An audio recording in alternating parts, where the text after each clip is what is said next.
প্রথমে আনুষ্ঠানিক হই। আমি আজকে এই নিমন্ত্রণের জন্য ভানের আয়োজকদেরকে কৃতজ্ঞতা জানাই। সাইবারের কল্যাণে আমি জানি যে বিশিষ্ট পণ্ডিতদের কলা এবং অন্যান্য পরিসম্পাদনামূলক যারা কাজ করেন তাদের জীবন বৃত্তান্ত সিভি রিজিউমে থেকে জানি যে বিদেশে বক্তৃতা করতে পারা অধিকাংশ পেশাজীবীদেরই, হোয়াইট কলার পেশাজীবীদেরই একটা বড় অর্জন হয়, অর্জন হিসেবে গণ্য করা হয়। তো কাগজে কলমে এটাই আমার প্রথম নিমন্ত্রিত বৈদেশিক বক্তৃতা। এখন বাংলা ভাষা একটা বিরল সৌভাগ্যবান ভাষা, যে 300 কিলোমিটার খানিক ভ্রমণ করলেই বিদেশে বক্তৃতার সুযোগ পাওয়া যায়।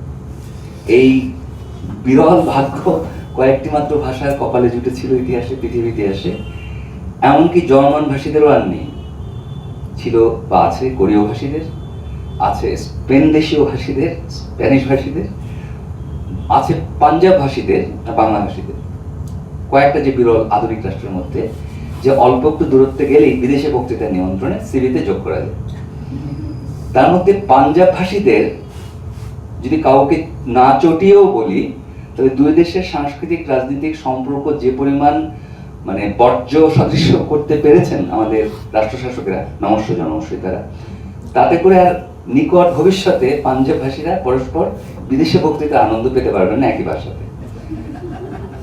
আমি গত করোনার সময় সম্ভবত এই যখন থেকে এই গৌরাঙ্গের মতো আপাত গম্ভীর লোকজন চ্যাটে আমাকে নারকেলের খোল ভাঙতে শুরু করেছেন, ঠিক তখনই আমার ধারণা এই শহুরে মধ্যবিত্ত যারা প্রাণঘাতী জীবাণুতে মরে সারেন নাই, তারা বসেই ছিলেন আসলে কম্পিউটার।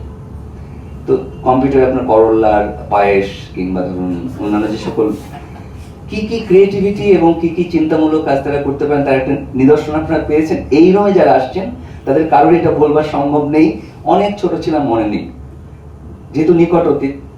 ওই সময় আমি পশ্চিমবাংলা তথা স্বভাষী বিদেশ থেকে কয়েকটা বক্তৃতার নিমন্ত্রণ পেলাম। তো তার মধ্যে একটা জ্ঞানগর্ভ যাদব বিশ্ববিদ্যালয় ছিল। আমি গত অক্টোবরে আসতেও চাই, আমি ভিসা পাই না। লক্ষ্য করবেন, একটু শিবের গীত হলেও পাঞ্জাব ভাষীদের সম্ভাব্য দুর্দশা নিয়ে যে আন্দাজটা আমি করছিলাম, সেটা কিন্তু বাংলা ভাষী আমার কপালে জুটেছে। অক্টোবরে ভিসা পাইনি আমার আন্দাজ ছিল, যেটা হলো সামনে নির্বাচন, কেউ আর কোনো ঝুঁকি নিতে চাচ্ছেন না, এই সমস্ত সব মিলিয়ে গৌরাঙ্গ ও তার সাথীরা আমাকে প্রথমবারের মতো স্বভাষায় বিদেশি বক্তৃতা দিবার কি বলা যায় এটাকে, ওরা এই গৌরব অর্জন করতে পেরেছে। আমি ভাবছিলাম যে প্রথমত অন্তত এরকম একটা বক্তৃতাতে আমি কিছু টিকা লিখে নিয়ে যাব, কিন্তু আমার অভ্যাস হচ্ছে টিকা না লিখে বক্তৃতা দেওয়া। পরে অনেক ভাবনা চিন্তা করে প্রথমে ভাবলাম একটা এমন দীর্ঘ বক্তৃতা দেবো যেটা আমাকে চিরকুট পাঠাতে হয়। আপনারা জানেন দীর্ঘ বক্তৃতা সাধারণত চিরকুট দিয়ে নামানো হয়। পরে চিন্তা করলাম সেটা আমার দক্ষতার প্রতি হয়তো অবিচার হবে না, কিন্তু দর্শকদের প্রতি অবিচার হতে পারে। তো এই সকল চিন্তা করে পরে ভাবলাম ঠিক আছে, একটু 55 মিনিটে থামবো। এরকম এগুলো যারা জানেন, যারা কিনা বিদ্যা চর্চাকে দুষ্টুমির সাথে গ্রহণ করতে পারে, তাদের পক্ষে এগুলো সম্ভব ভাবনা চিন্তা করা। পরে আমি আর তৃতীয় নাটকের পর চতুর্থ নাটক বাছাই করতে পারি না। ঘটনাচক্রে মনস্বী ওর নাম কে রেখেছেন আমি জানি না, আমি অন্তত ওর সাথে পরিচিত না, আমি ওকে বলেও নাই যে এই নাটকগুলো আমার বিবেচনাধীন আছে। কিন্তু ঘটনাচক্রে রাজা বিসর্জন এবং মুক্তধারা আমার 3টে বিবেচনাতে ছিল। দেবভূতি যার নাম হচ্ছিল, উনি দু একবার জানতে চেয়েছেন আমার চতুর্থ নাটকটি কি। আমি ওকে জানিয়েছি, আমি কি জানি নাকি সেটা। আমি দেখলাম চতুর্থ নাটকে অনেকগুলো প্রার্থী আছে। খুব শান্ত মাথায় ভাবলে তার সাথে হতে পারে সবচেয়ে মানে প্রথম মনে হবে তাই তো, তার সাথে যেতে হওয়ার কথা, যদি রাজ্য কিংবা প্রজা নিয়ে ভাবি। আবার মনে হয় যে অচলায়তন না কেন, যদি পেডাগজি বা শিক্ষা দর্শন নিয়ে ভাবি। মানে কারণগুলো তো মানে মজুদ আছে।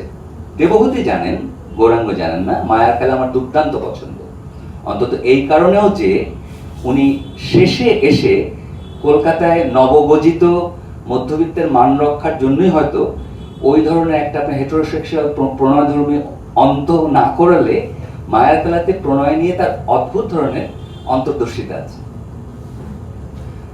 হোক হেটেরোসেক্সুয়াল, আমার এর প্রতি কোনো বাড়তি কোনো মমতা কিংবা অন্য কিছুর প্রতি বাড়তি কোনো বিদ্বেষ নেই। কিন্তু আমি শুধু বলছিলাম মায়ের খেলা প্রণয় উদ্ভাস বুঝবার জন্য প্রায় লঘুচালে দুর্দান্ত একটা কাজ আমার মতে। শেষের দ্রুতগতির সমাধানটুকু ছাড়া ওটা এইচএমভির জন্য করেছিলেন নাকি ওর স্টেজের জন্য আমি জানি না, নাকি কলকাতার বাবুদের কাছে উনি অসুচি হতে চান নাই, আমি অত নিশ্চিত না সে ব্যাপারে। কিন্তু সেটাও এটা দাবিদার। এখানে রাজ্য এবং ঈশ্বর একটু চ্যালেঞ্জিং হওয়া সত্ত্বেও প্রণয়ের জন্য এই নাটকটি বিবেচনাকার ছিল। অন্য সম্পূর্ণ একদম ভিন্ন কারণে বিবেচনা হতে পারত বিদায় অভিশাপ,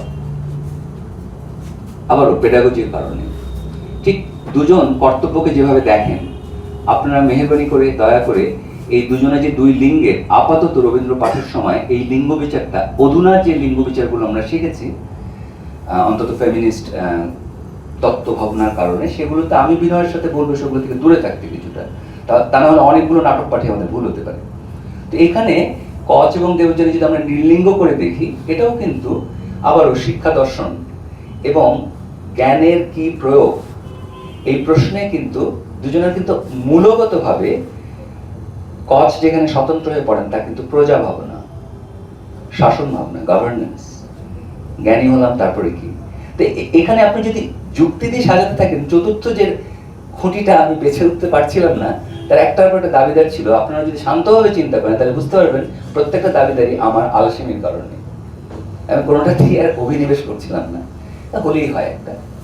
তো আজকে যদি ভাবলাম, যদি কেউ প্রশ্ন করেন যে আপনি যে এসছেন, আপনি যে 4টি নাটক বললেন, কোন কোন 4টি নাটক, দেখলাম যে লাইন ধরে মনস্বিতা গাচ্ছে এবং রক্ত করবে গেয়ে ফেলবে। ভাবলাম যে যদি আপনারা কেউ প্রশ্ন উত্তরে নিয়ে আসেন, আপনি যে 4টি নাটক বললেন, 4টি নাটক আপনার নাম মুখস্থ আছে তো, তাহলে আমি চতুর্থ নাটকটা করবো, রক্ত করবি, তা চলে যেতে। কিন্তু আপাতত এই রসিকতার বাইরেও যে বিষয়গুলো বলবার আছে তা হলো রবীন্দ্রনাথকে পাঠ করা খুবই কঠিন। এই কারণে কঠিন যে দুই বাংলাতেই আমরা যতই শান্তিনিকেতন এবং অন্যান্য প্রতিষ্ঠান, আমি আলাদা করেই বিশ্বভারতীর কথা বললাম, এর ইতিহাস আপনারা জানেন বলে, এর যে বিশ্ব দর্শন সারা বিশ্ব থেকে যেভাবে করে শিক্ষার্থী আসা শুরু হয়েছিল বলে, সে কারণে স্বতন্ত্র রাখলাম। রবীন্দ্রভারতী, বিশ্বভারতী সমেত অন্যান্য যে সকল শিক্ষা প্রতিষ্ঠান আছে বাংলাদেশেও রবীন্দ্র চর্চার যে মৌলিক কতগুলো বাধা, সেগুলো আরামদায়ক না এমনকি উচ্চারণ করা আমার জন্য। আমি যেগুলোকে বাধা হিসেবে দেখি, প্রথম সমস্যা হচ্ছে আপনার প্রশ্নাতীত রবীন্দ্র ভক্তি, যাতে মুখ্যত সঙ্গীত শাসন করতে থাকে রুচিকে, রবীন্দ্র পাঠের রুচিকে। তো এটা কোনোভাবে আরামদায়ক হতে পারে না, বিশেষ করে যে মানুষ আপনার গদ্য পদ্য সকল কিছু লিখে গেছেন এবং খুব গুরুত্বপূর্ণ সংখ্যক প্রবন্ধ লিখে গেছেন। দুই দেশেরই জাতীয়তাবাদের আইকন হয়ে পড়া যে মানুষ স্পষ্টভাবে জাতীয়তাবাদের হার্শ ক্রিটিক ছিলেন। দেখেন সমস্যাগুলো কত জায়গায়। তারপরে 30-40-এর দশকে যখন কিনা কংগ্রেস এবং মুসলিম লীগ, আমি এভাবেই বলতে পছন্দ করি কারণ এটাই সত্য, যখন দুই পক্ষ রাজনৈতিক সংঘর্ষে জড়িয়ে পড়লো, তখন রবীন্দ্রনাথ হয়ে পড়লেন প্রায় যেন বা পর্যবসিত, যেটাকে আমরা বলি রিডিউসড ইনটু এ কংগ্রেস, যা তিনি ছিলেন না। তো ঠিক একইভাবে বাংলাদেশে যে ধরনের আপনার রবীন্দ্র অভক্তি গুলোর কাঠামোগত চর্চা আছে, আমি একটু আগে বলছিলাম ভক্তির কথা, সেগুলো প্রায়শই একেবারেই আপনার অপাঠজনিত অথবা পূর্ব সিদ্ধান্তকৃত কতগুলো বৈরিতা। তো এইরকম একটা আপনার দড়ির উপরে হাঁটা, যেখানে ভক্তকুল কম পঠেন আর অভক্তকুল পঠেনি না, এইখানে রবীন্দ্র পাঠ করতে যাওয়াতে প্রায় আহম্মকের মতো পরিস্থিতি হয়। কারণ আপনার জন্য থাকে অত্যন্ত সামান্য একটা, যেটাকে আমরা বলি মার্জিন অফ এরর। আপনি ভুলচুক করা মানে হচ্ছে আপনি মার্কামারা রবীন্দ্র ভক্ত, প্রায় কিনা, যদি আমাকে কেউ ভুল না বোঝেন, প্রায় কিনা পুরো সঙ্গীতটাকেই রবীন্দ্রনাথ ভাবেন এবং প্রায়শই আপনার একেবারেই শোক ও সন্তপ্ত গলায় রবীন্দ্রসঙ্গীত গাইতে থাকেন। আমি নাম ধরে ধরে বলতে পারি, সেটা অনুচিত হবে। তো এইরকম একটা জায়গাতে আবার যদি আপনি কোনো কারণে রবীন্দ্রনাথের ভেতর থেকে কোনো একটা শক্তিশালী যুক্তি অথবা পর্যবেক্ষণ বের করেন, তাহলে আপনি হয়ে পড়তে পারেন সেই রবীন্দ্র ভক্ত যে রবীন্দ্র ভক্ত আমি নই। তো এরকম একটা চক্রাকার পরিস্থিতিতে পড়া হয়। আমি বরং সতর্ক হতে শুরু করেছিলাম অনেক শৈশবে। আমি বিসর্জন পড়ি এবং বিসর্জন নাটকটা আমার বিবেচনায় অন্তত তখন পর্যন্ত আমি অনেক লোককে উদাহরণ দিতে দেখিনি। আমি যে রবীন্দ্রনাথের রাজনৈতিক দর্শনে ফিরলাম, আমি একটা একই সাথে একটা বায়োগ্রাফিক টিকাও দিচ্ছি, একটা জীবন বৃত্তান্তমূলক টিকাও দিচ্ছি, যে আমি কিভাবে রবীন্দ্রনাথে পুনর্বার প্রবেশ করতে পারি ছোটবেলার ওই মুগ্ধতার বাইরেও। বাংলাদেশের আলাপ আলোচনায় বিসর্জন নাটকটার তেমন কোনো গুরুত্বপূর্ণ আমি আলোচনা দেখিনি, এমনকি সেকুলাররা যখন কিনা সংঘর্ষে জড়িত রাষ্ট্রের সাথে, আপনারা যারা একটু বাংলাদেশের ইতিহাস জানেন, ৭৫-৯০ এটাকে বলা হয়ে থাকে সামরিক শাসনের যুগ। এটা আবার আমার বলার ক্ষেত্রে, আমি যে ধরনের লোক, আমার বলার ক্ষেত্রে সতর্ক থাকা, তাতে যেন মনে হয় যেন আমরা হঠাৎ করে গণতান্ত্রিক যুগে প্রবেশ করেছি, কখু নেই। তো ফলে এগুলো খুব জটিল আলাপ। কিন্তু যে সময়টা অন্তত সামরিক শাসনের সাথে বাঙালি অগ্রদূতেরা, ভ্যানগার্ডেরা যুদ্ধ করছেন, তখনও অনেকে লক্ষ্য করেন না যে বিসর্জনে যতই তার অল্প বয়সে লিখিত হোক না কেন, কি পরিমাণ শক্তিমত্তা লুকোনো ছিল। নাটকের খোদ সংলাপই দুর্দান্ত। বিসর্জন যারা পাঠ করেছেন তারা জানেন। এবং আমার শোনা কথা যে কলকাতায় একসময় অজিতেশ বন্দ্যোপাধ্যায় বিসর্জনে জয়সিংহ করতেন। কৈশোরে যে চরিত্রগুলো, আমি এই সময়টার কথা বলছি, যেসব চরিত্রগুলোকে আমি মনে মনে স্বপ্ন দেখতাম যে এটা ঠিক করবার জন্য না, এটাকে আমরা বলি অধিকল্পনা, ফ্যান্টাসি। আপনি যেন আপনাকে দেখছেন, যেন লোকজন আপনাকে দেখছে, এরকম হয় না? কখন আপনি আল পাচিনো, কখন আপনি বচ্চন কিংবা সৌমিত্র চট্টোপাধ্যায়। ঠিক রবীন্দ্র সৃজিত চরিত্রগুলোর প্রথম যে চরিত্র আমি আসলে ধারণ করতে চেয়েছিলাম, এটা ওই বললাম যে অধিকল্পনার মধ্যে, ফ্যান্টাসির মধ্যে, তা হচ্ছে বিসর্জনের জয়সিংহ। আমি বড় হয়ে এটা নিয়ে ভেবেছি যে বিসর্জনের জয়সিংহ, যেটা মনস্বী যে শব্দটা ব্যবহার করলেন, দ্বিধার একটা দুর্দান্ত দলিল। কিন্তু চূড়ান্ত বিচারে আবার তা নয়। চূড়ান্ত বিচারে তা নয়, কারণ আত্মাহুতি দেওয়া এটা সাইকোলজিস্টরা সিদ্ধান্তে আসতে পারেন যেটা দ্বিধার দলিল। কিন্তু রাজনীতির ইতিহাস বলে যে সবচেয়ে বেশি বড় সুইসাইড স্কোয়াড গঠিত হয়েছে রাজনৈতিক কারণে। তো জয়সিংহের এই আত্মাহুতি রাজনৈতিক সিদ্ধান্ত ছিল। এই যে রাজনৈতিক সিদ্ধান্ত ছিল, কিশোর আমি এই সিদ্ধান্তে আসতে পারা বাংলাদেশের রবীন্দ্র পাঠের সাথে আমার ধারালো আপনার ডিপার্চার। শুনতে যত অহংকারী শোনাক না কেন, ততটাই সত্য যে জয়সিংহের আত্মাহুতি একটা পলিটিক্যাল ডিসিশন।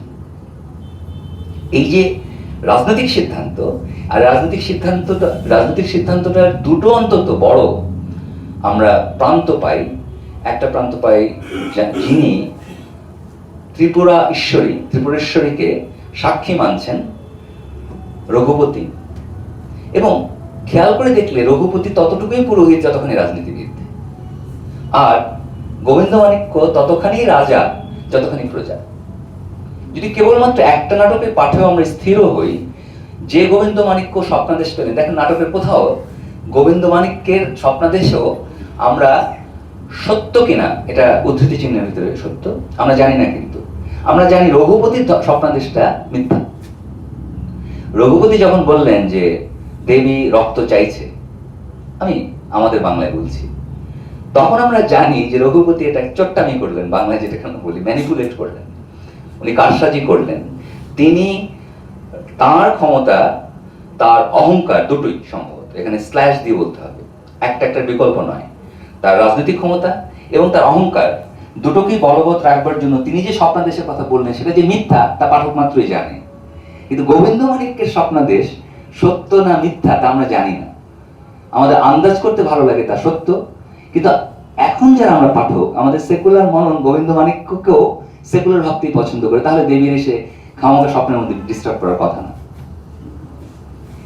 এটা হচ্ছে সেই ধরনের বচন যা রাজনৈতিক সত্য, যার আসলে ঐশী সত্যতা প্রয়োজন নেই। গোবিন্দমাণিক্য জানতেন, অথবা ওই সময় উপনীত হয়েছিলেন এই ভাবনায়, তার নতুন নবায়িত যে রাজনৈতিক বোধ, সে রাজনৈতিক বোধে তিনি, হতে পারে অপর্ণা একটা উপলক্ষ, আমরা বাংলাদেশি আমি অন্তত বলতে পছন্দ করি, উসিলা। এই নতুন সেকুলারদের আরবি এবং ফার্সি শব্দ নিয়ে যে ধরনের সংকোচ, ওটা আমি ছোটবেলাতে ঘৃণা ভরে প্রত্যাখ্যান করেছিলাম সংকোচকে। এই যে উসিলা বা অজুহাত, উপলক্ষ, অপর্ণা একজন উপলক্ষ। লক্ষ্য করবেন অপর্ণা দরিদ্র, আমি আসবো এই প্রসঙ্গে। অপর্ণার ওই ছাগো শিশুটির উপলক্ষে রাজা স্বপ্ন দেখলেন যে দেবী রক্ত আর চান না, রক্তে দেবী কুপিত, রক্ত চান না, এই ঘোষণাটা গোবিন্দ মাণিক্যের পক্ষেও একটা রাজনৈতিক ঘোষণা। এবং গোবিন্দ মাণিক্যকে তখন প্রায় তার প্রজারই সমতলে মনে হয়। তখন বিশ্বাসী এই যে রাজমহিষী, কি নাম তার, গুণবতী বরং দ্বিধার পরাকাষ্ঠা। কারণ খেয়াল করে দেখুন, প্রজ্ঞা প্রতীতি যেখানে গঠিত হয়, সিদ্ধান্ত বদল তো কোনো বড় সমস্যা না। যখন আমরা প্রজ্ঞা অভিনিবেশ সমেত প্রতীতিতে উপনীত হই, অনুভবের দ্বারস্থ হই এবং ঘোষণাপত্রে আসি, তখন তো আসলে সিদ্ধান্ত বদল গুরুত্বপূর্ণ না। সিদ্ধান্তে অটুট থাকতে হবে এরকম কোনো জার্সি তো আমরা আজীবন নেই। গুণবতীর পজিশনটা ছিল ঈশ্বরের প্রতি দায়বদ্ধতা, রঘুপতির তা নয়, ক্ষমতার। শুধুমাত্র এই চরিত্রগুলোকে যদি আমরা অনেকটা ইয়ের মতো, আপনার দাবার গুটির মতো রাখি, তাহলে হঠাৎ করে দেখা যায় গোবিন্দ মাণিক্যের উচ্চতা প্রায় অপর্ণার সমতুল্য, যা পুত্রহারা হওয়ার মধ্য দিয়ে রঘুপতি হন। তো আমি আবারও বলছিলাম যে একটা সমান্তরাল আমার আত্মজৈবনিক টিকাও আমি বলছি, সেটা এই কারণে যে আমি ওটাও শিখেছি। আমি যখন লোকজনে যে আপনার কি যেন বলে অবজেক্টিভ, বস্তু নিরপেক্ষ বলবার অভ্যাস করেছেন, তখন ওই বয়সটাতে আমি আসলে অভ্যাস করেছি সত্যাশ্রয়ী বা সাবজেক্টিভ বলা বলি অভ্যাস করতে। তো সে কারণে আমি একই সাথে বিসর্জন পাঠে ওই সময়কার পাঠটি করছি আমার প্রজ্ঞা সমেত, কিন্তু আমার জার্নিটা হচ্ছে ওই সময়কার, যে সময়টা 18, 19, 20, 21। বিসর্জন নাটকের এই পুনরাবিষ্কার আমাকে রবীন্দ্রনাথকে রাজনৈতিকভাবে পাঠ করতে সহযোগিতা করে। এবং আমার যে সকল বৃহত্তর সহকর্মী বন্ধুগণ রবীন্দ্রনাথের রাজনীতি খুঁজতে গিয়ে আসলে বিভিন্ন প্রবন্ধের আশ্রয় নেন, তাদেরকে নিরুৎসাহিত না করলেও যখনই সুযোগ পাই আমি পরামর্শ দিই নাটকে মনোযোগ দিতে। রবীন্দ্রনাথের প্রজাদেরকে আন্দাজ করা যায়, অনুমান করা যায়, ঠাহর করা যায় সবচেয়ে বেশি নাটকগুলোতে। রাজাতে তো বটেই, বিসর্জনে করা যায়, রক্তকরবিতে করা যায়, অন্যভাবে অচলায়তনে করা যায়। আজকে আমার 4টি নাম উল্লেখ করতে হলে তা উল্লেখ করবো না, কিন্তু একই সাথে তাসের দেশে খুবই কমিক্যালি করা যায়, স্যাটারিক্যালি প্রজাকে পাওয়া যায়। 2 ধরনের প্রজাকে পাওয়া যায়। ভীষণভাবে পাওয়া যায় মুক্তধারাতে। মুক্তধারাতে খুব গুরুত্বপূর্ণ গুরুর শাসিত যে প্রজা, যদি আমরা কিছুক্ষণের জন্য ধরে নিই আমরা পশ্চিমবাংলায় নেই এবং আমি বাংলাদেশ থেকে আসি নাই এবং আমরা কোনো না কোনো সুইজারল্যান্ডে আছি, তাহলে আমাদের শাসকদের বুঝবার জন্য আসলে এই গুরুকে পাঠ করা ছাড়া রাস্তায় নেই। মেহরবানি করে কেউ ভাববেন না আমি পশ্চিমবাংলার কলেজ নিয়ে কিছু বলছি, কারণ বাংলাদেশে আরেকটি শিক্ষায়তনে পড়ে। আমার পশ্চিমবাংলা কিন্তু আসতেই হবে না, নির্বুদ্ধিতা পাঠ করবার জন্য আমার নিজের দেশের শিক্ষায়তনগুলোই যথেষ্ট। নির্বুদ্ধিতা এবং প্রোপাগান্ডা মেশিন। ফলে আপনারা সুনিশ্চিত থাকুন আপনাদের কারো নিরাপত্তা আমি বিঘ্নিত করতে যাচ্ছি না। আমি নিজে যথেষ্ট নিরাপত্তাবিহীন একটা জীবন কাটাই। শিক্ষায়তনের যে এই প্রোপাগান্ডিস্ট যে রাজনীতি, আপনারা যারা একটু নবীন, আমি মাইনাস চশমা পড়ি না, কিন্তু আমার মুখচ্ছবি দেখে মনে হয় কেউ কেউ সুনিশ্চিত আমার থেকে নবীন, তারা হয়তো চোখে পড়ে নাই। এর থেকে বহু আগে আমি সরলাম মূল ট্র্যাক থেকে, তাতে মনে হয় না কোনো বড় ক্ষতি হবে। চাণক্য সেন বলে একজন লেখক ছিলেন, উনি একটা বইয়ের জন্য খুব প্রখ্যাত ছিলেন। যদিও প্রখ্যাত বলতে নিয়ে আমার স্মরণ লাগে, কারণ আমার ওই যে আমি টিকাতে চলে আসি, আমি আবার 3য় সড়কে ঢুকলাম গলিতে। সেটা হচ্ছে যে আমাকে যে নামটা দেওয়া হয়েছিল খুবই ভীতিকর একটা পরিচয় দিয়েছেন, কিন্তু ভান বহু গ্রন্থের প্রণেতা। আপনাদেরকে আশ্বস্ত করি আমার কোনো গ্রন্থের প্রকাশক 100টা বই বিক্রি হওয়ার পরে একটা খুশির সংবাদ দেয় না এখন পর্যন্ত। আমার কোনো গ্রন্থে 100 বিক্রি হয়নি, সেই জন্য প্রখ্যাত শব্দটা বলছি যখন সম্মানের সাথে বলছি। চাণক্য সেনের ব্রুটাস তুমিও বলে একটা উপন্যাস ছিল বহু বছর আগে, আমার ধারণা নিম্ন 80-তে, যদি উত্তর সত্তর না হয়। তাহলে ধরুন ওটা ছিল জওহরলাল নেহরু বিশ্ববিদ্যালয়ে কংগ্রেসীদের, এটা নিরাপদ নাম, এখন এই নামগুলো আমাদের অত বড় সমস্যা না, কংগ্রেসীদের সাথে সম্ভাব্য বামপন্থীদের সংঘর্ষকে উপজীব্য করে সেখানে সামান্য সরকার অনুগত অধ্যাপকদের সামান্য ছোটখাটো ম্যানিপুলেশন একটা উপন্যাসের বড় কারিগরি তৈরি করেছে। সমান্তরালে আপনাদের রুচিতে না বাদলে সমান্তরালে এই কাছাকাছি জিনিস পাবেন। নিমাই ভট্টাচার্যের মতো ভদ্রলোকেরা পছন্দ করেন না এমন একজন, মানে সামনে পছন্দ করেন এমন একটা উপন্যাস ডিফেন্স কলোনিতে। এই যে ছোট সাটল পলিটিক্স গুলো, সম্ভবত আমরা এমন এমন রাষ্ট্রে বসবাস করি, আমি বাংলাদেশে বা আপনার ভারতে, সাটল পলিটিক্স বোঝাতে হলে নতুন প্রজন্মকে নতুন করে আবার জ্ঞান দিতে, সাটল পলিটিক্স বলে কিছু নাই। আমার ধারণা চাণক্য, সেন, ব্রুটাস তুমি এখন লিখতেই পারতেন না যে পরিস্থিতিগুলোতে বিশ্ববিদ্যালয়গুলো আছে, রাষ্ট্রের উল্লেখ যদি নাও করি। যে কারণে বলছিলাম যে মুক্তধারাতে জনগণ আরো কারিগরি মণ্ডিত, আরো কারসাজি করা জনগণ, এবং গুরুর ওই আপনারা রবীন্দ্রনাথের একাধিক নাটকেই দেখেন, যেটা কিনা নাটকেরই সাধারণভাবে এই অঞ্চলের একটা বৈশিষ্ট্য, যে যেটাকে আমরা বলি রস অংশ, যেগুলো কৌতুক যে অংশগুলো, ওইগুলো সাধারণত অঙ্ক বা দৃশ্য ভেদে থাকে। খুব অল্প নাট্যকার সামলেছেন যেটা কিনা আমরা চলতি ভাষায় বলি মেল্টেড হয়ে থাকা, মানে নিগড়, আরো গভীর শ্লেষ। এইটা নাটকে আমাদের এই অঞ্চলে এমনিতেই খুব বেশি নয়। রবীন্দ্রনাথও খুবই সহজ করে দেখা যায়, একটা দৃশ্যে কৌতুক আছে তো কতগুলো চরিত্র কৌতুকের জন্য নির্দিষ্ট। এখানে মুক্তধারাতে বিশেষভাবেই এই শিক্ষা আয়তনের দৃশ্যটি, বৃক্ষ তলে গুরু রাজ বন্দনা শেখাচ্ছে, এত কদাকার, মানে ওটা দেখতে গেলে আমরা প্রত্যেকে নিজেদের মুখচ্ছবি দেখতে পারবো যে আমরা আসলে স্কুল কলেজগুলোতে কি করছি এখন আসলে। তো ওইখানে যে উত্তর, আমি একবার ভেবেছিলাম যখন বিষয় বলা হয়েছে, আমি যখন বিষয় বলি তখন প্রায় যে কেউ যা কিছু বললে আমি একটা তালিকা বলে দিই, বক্তৃতার বলে দিই, বইয়ের নাম বলে দিই, তখন আমি ভাবি না এটা কত দুর্ভার হয়ে আসবে কখনো সামনে। এটাই যখন আমি কয়দিন পরে দেখতে বসছি গরমলোকে পাঠানোর পর, তখন আমি ভয় পেয়ে যাওয়া শুরু করেছি যে আমি এত বড় একটা ভারী টাইটেল দিয়ে দিলাম। কিন্তু প্রসঙ্গত হচ্ছে এখানকার ওই আবারও যে উত্তরকূটে, আমি ভাবছিলাম যে পরিচয় কিভাবে খুব গুরুত্বপূর্ণ উত্তর এই মুক্তধারা নাটকের ক্ষেত্রে। আত্মসত্তা, এই অর্থে পরিচয় বলছি, যেটা এই মুহূর্তে গত 30 বছরের বিশ্ব সংসারে আমরা আইডেন্টিটি পলিটিক্স হিসেবে জানি। ক্রিটিক্যাল বিদ্যার লোকজন তো জানেনি, অন্যান্য শাস্ত্রের লোকজন এখন না জেনে উপায় থাকছে না। এবং এত সরলও না যে আইডেন্টিটি পলিটিক্স মাত্র আপনি খারিজ করে দিতে পারেন, কারণ এটা অনেকগুলো মাত্রা আছে। কিন্তু আইডেন্টিটি পলিটিক্স যখন কিনা আবার দুর্বৃত্তের হাতে পড়ে, তখন কি ধরনের পরিস্থিতি হতে পারে তা আমার মনে হয় না যে আমাদের দুই প্রতিবেশী রাষ্ট্ররা জানতে বাকি আছে। তো এরকম একটা জায়গাতে এই যে উত্তরকূটের যে পেডাগজি, যেটা কিন্তু খুবই সরল করে রসিকতা করেছেন রবীন্দ্রনাথ ঠাকুর, সেখানে গুরুমশাই বলতে থাকে, প্রজাশাসনের নমুনা দেখুন, সকলেরই পরিচিত হয়তো, কিন্তু বলতে ভালো লাগছে আমার, যে বাচ্চাটাকে বলছে জয় শ্রী উত্তরকূটাধিপতির জয়। এখন বাচ্চাদের মুখে সিলেবল বা অক্ষরের যে বোধ, তাতে এতখানি তার বলতে পারছে না। পেডাগজি নিয়ে, পাশ্চাত্য পেডাগজি নিয়ে এবং কেন্দ্রস্থ শাসন প্রণালীর পেডাগজি নিয়ে রবীন্দ্রনাথ দীর্ঘ সময় ধরে ক্রিটিক্যাল। যেমন কিনা বিসর্জন তার 29 বছরের লেখা, তিনি রাজ্য শাসনের সাথে ঈশ্বরের ব্যবহার প্রণালী, একটা সূত্র তিনি নিয়েছেন নিশ্চয়ই দ্বাদশ ত্রয়োদশ শতকের ইউরোপ থেকে, চার্চ বনাম রাজতন্ত্র। এই একটা সূত্র তার পড়ার মধ্যে ছিল, কিন্তু অন্য একটা দেখুন, খেয়াল করে এই নাটকটি আবার গভীরভাবে প্রি কলোনিয়াল ইন্ডিয়াতে লোকেটেড। তাহলে প্রজার ধারণা আসলে, যে কারণে আমি মুক্তধারা প্রসঙ্গটা সামনে আসলাম, মুক্তধারাতে খুব সহজে চিহ্নিত করা যায় যে কিভাবে রাজ্য শাসন প্রণালী শিক্ষা দর্শন দ্বারা খাপে খাপ প্রজা বানায়। এখন যদি এই ঘরে একজনও মাত্র যদি কোনো কারণে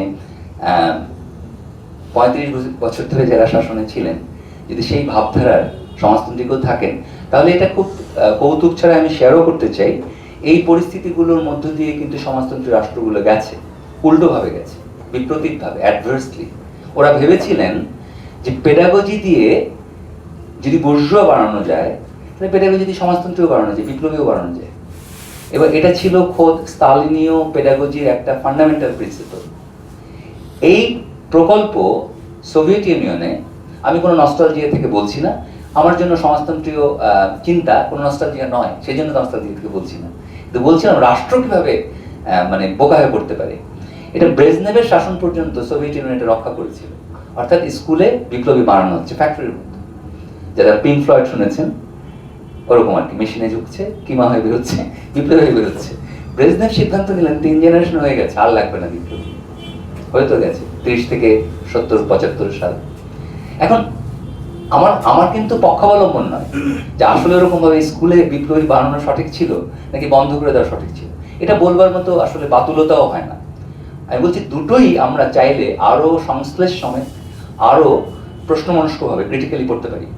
দুটোর কোনোটাই হয়তো কোনো কাজের জিনিস ছিল না, কিন্তু এই যে সমাজ যে আরো চলমান, প্রোপাগান্ডা যেভাবে কাজ করে, সত্যের ধারণা, এখানে আমি বলবো সত্য বলতে জাস্টিস অর্থে রবীন্দ্রনাথের যে সত্য, আমি এখন তাহলে প্রস্তাবই করছি রবীন্দ্রনাথের যেটা কিনা রবীন্দ্র ভক্তরা মঙ্গল মঙ্গল করতে থাকেন, এটা বরং জাস্টিস ধারণা আপনারা প্রস্তাব করতে পারেন তাদেরকে। এমন না যে ধরেন মেনিমুখ ও রবীন্দ্র ভক্তদের প্রতি আমার কোনো বিদ্বেষ আছে, কিন্তু আমি বলতে চেয়েছি একটা আলাপকে এগিয়ে নেওয়ার স্বার্থে এই সারাক্ষণ আনক্রিটিক্যাল মঙ্গল শব্দটা, শুদ্ধ শব্দটা, সূচি শব্দটা, এগুলোকে আপনারা প্রস্তাব করতে পারেন ন্যায় বিচার তথা জাস্টিসের ধারণা দিয়ে। যদি রবীন্দ্রনাথের নাটকে মনোযোগ দেন তাহলে দেখবেন আমি একটু বাড়িয়ে বলছি না, এটা হচ্ছে জাস্টিসের ধারণার উপরে, ন্যায় বিচারের ধারণার উপর প্রতিষ্ঠিত। যেখান থেকে ওই সিরিজ চরিত্রগুলো আসছেন, যাত্রা হলে হতো হয়তো বিবেক, আপনারা ঠাকুরদা পাচ্ছেন, ধনঞ্জয় বৈরাগী পাচ্ছেন।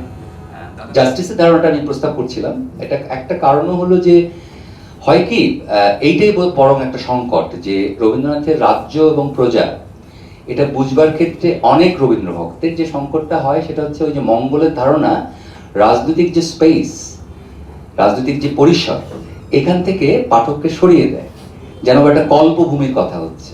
এই হচ্ছে মানে মূল সংকটটা হয়। ফলে এটা ঠিক তাদের ভঙ্গি বা এর প্রতি আমার কোনো বিদ্বেষ নয়। আমি বরং দেখতে পাই যে দেখুন এই যে চরিত্রগুলোর কথা বললাম ওগুলো তো আমাদের অপেক্ষাকৃত পরিচিত, কিন্তু এখানে কিন্তু গোবিন্দ মাণিক্যও তাই। আমি যে একটু আগে প্রস্তাব করছিলাম যে ন্যায় বিচার পন্থী হয়তো পুরনো গোবিন্দ মাণিক্য ছিলেন না, পরের গোবিন্দ মাণিক্য আরো পারিসরিক, আরো হরাইজন্টাল, অনুভূমিক সম্মতি প্রিয়, আরো অপর্ণার কাছাকাছি।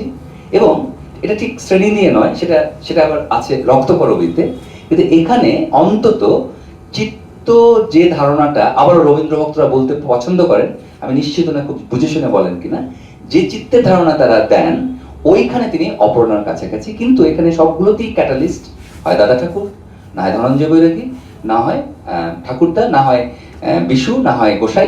এইগুলো নাটকের পর নাটক পাওয়া যায়, এমন উপন্যাস পৌঠাকরণে হাতে। এই যে ট্রান্সেন্ডেন্টাল চরিত্রগুলো, এটা রবীন্দ্রনাথকে চিনবার জন্য খুব গুরুত্বপূর্ণ। এইটা হচ্ছে খুবই প্রচলিত কথা, তা সত্ত্বেও আরেকবার উচ্চারণে কোনো সমস্যা হবে না যে এটা হচ্ছে লিবার্টিপন্থী সোল, যে সোল স্বাধীনতা কামনা করে এবং একটু শ্রেণী অনির্দিষ্ট। এমন নয় যে রবীন্দ্রনাথ শ্রেণী নির্দিষ্ট চরিত্র সৃষ্টি করেন নাই, নাটকের উপর নাটক করে গেছে, কিন্তু এই চরিত্রটা আসলে অ্যাক্রস দ্য ক্লাস কাজ করে। এই যে পার্টিকুলার ক্যাটালিস্ট চরিত্রটার কথা বললাম, লক্ষ্য করে দেখবেন ও বাই ডিফল্ট দরিদ্র, কিন্তু ওর ভাষা সংযোগ আছে শাসক শ্রেণীর সাথে, এবং শাসক শ্রেণীকে ওর বিব্রত করবার ভাষার জ্ঞান আছে। সেই অর্থে ও ট্রান্সেন্ডেন্টাল, এবং যারা রেভলিউশনারি সাহিত্য পড়ে অভ্যস্ত তারা বুঝতে পারেন ইনি রেভলিউশনারি। কারণ রেভলিউশনারি একটা বৈশিষ্ট্য হতে হবে, ক্রসকাট ভাষা জানতে হবে তার, দুই পরিসরকে অন্তর্ভেদী ইন্টারসেকশনাল ভাষা দক্ষতা থাকে তার। এই ভাষা শুধু ভাষা নয়, এই ভাষা ভঙ্গি সমেত যে ভাষা, এই রেভলিউশনারি ক্যারেক্টারটা সমেতই কিন্তু ও আসা যাওয়া করে। তাই প্রাক গোবিন্দ মাণিক্য যদি নাও হয়ে থাকেন, উত্তরকালে যে গোবিন্দ মাণিক্য তিনি ওই সমতটের, যার সাথে এর যোগাযোগ হয়। মানে ধরা যাক কথার কথা, এখানে ওটা নেই, এখানে অপর্ণাই খোদ ওই সোলটা বহন করছেন, যেটা কিনা আবার অন্যান্য নাটকে ধনঞ্জয় বৈরাগী লাগছে। এর রাজা একেবারেই আপনার ভিন্ন, অহংকারী রাজা আমরা পাই না রক্তকরবীতে। রাজা হচ্ছে খোদ পুঁজিবাদে মেল্টেড। এটা খুব ইন্টারেস্টিং, রবীন্দ্রনাথ এত রাজা নিয়ে ভেবেছেন, রাজ্য নিয়ে ভেবেছেন, আপনারা যদি সার্চও দেন প্রচুর পেয়ে যাবেন যদি সাইবারে। কিন্তু রক্তকরবীতে রাষ্ট্র নাই, রাজ্য নাই, রক্তকরবীতে আছে একটা সিস্টেম, ক্যাপিটালিজম। আমার মনে হয় যে এটা এমনিতেও খুব চিত্তাকর্ষক যে এত বছর আগে, 80 বছর আগে লেখা একটা নাটকে তিনি রাজ্যকে অন্তত ওই নাটকের একটা চালিকা শক্তি বানানোর দরকার মনে করেননি, সিস্টেম এসে গেছে। তো এইখানে এসে আমাদের দুটো নাটক একেবারেই ক্লাসিক্যালি, যেটাকে আমরা ট্র্যাজেডি বলি, মানে মর্মস্পর্শী বিয়োগান্তক নাটক, বিসর্জন এবং মুক্তধারা। রক্তকরবী বিয়োগাত্মক নাটক, কিন্তু একই সাথে ওটার আরেকটা নোটে শেষ হয়, আরেকটা সরভোগ ভঙ্গিতে শেষ হয়। পক্ষান্তরে রাজা একেবারেই তা নয়, রাজা হচ্ছে মিলনাত্মক নাটক, কিন্তু সবগুলোরই বিস্তর প্রজা পরিসর আছে, অন্যান্য নাটকেও আছে। আমি শুধু যেগুলো আলোচনা করছি সেগুলোর কথা বলছি।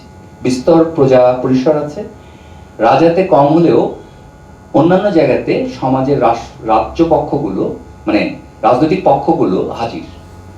রক্তকরবীতে খুবই শার্পলি, খুবই তীব্রভাবে শ্রমিক শ্রেণী হাজির।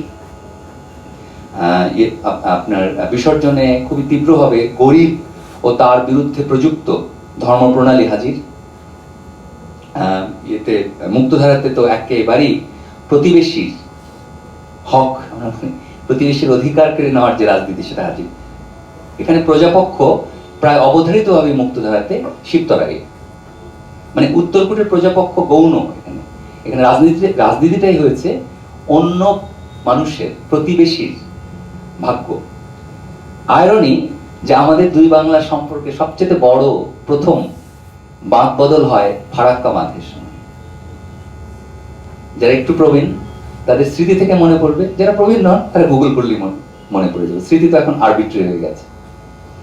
দুই বাংলার সম্পর্কের প্রথম বড়সড় ফাটল ধরে ফারাক্কা বাঁধে, রাজনৈতিক কারণে, সাংস্কৃতিক কারণে না। এটা গত 30 বছর লোকজন ভুলতে বসেছে। যেন মনে হয় ক্রিকেট, যেন মনে হয় ধর্মীয় আইডেন্টিটি, কিন্তু দুই বাংলার সম্পর্কে রাজনৈতিক ফাটলের বড় কারিগর ছিল ফারাক্কা বাঁধ, যেখানে বাংলাদেশের মানুষজন আশা করেছে পশ্চিম বাংলার মানুষজন অন্তত রাজনৈতিক কারণে ফারাক্কা বাঁধের বিরোধিতা করবে, ইন্দিরা গান্ধীর প্রজেক্ট। কিন্তু বাংলাদেশের মানুষজন পশ্চিম বাংলার মানুষজনের জোরালো ফারাক্কা বাঁধ বিরোধী পদক্ষেপ পায় নাই।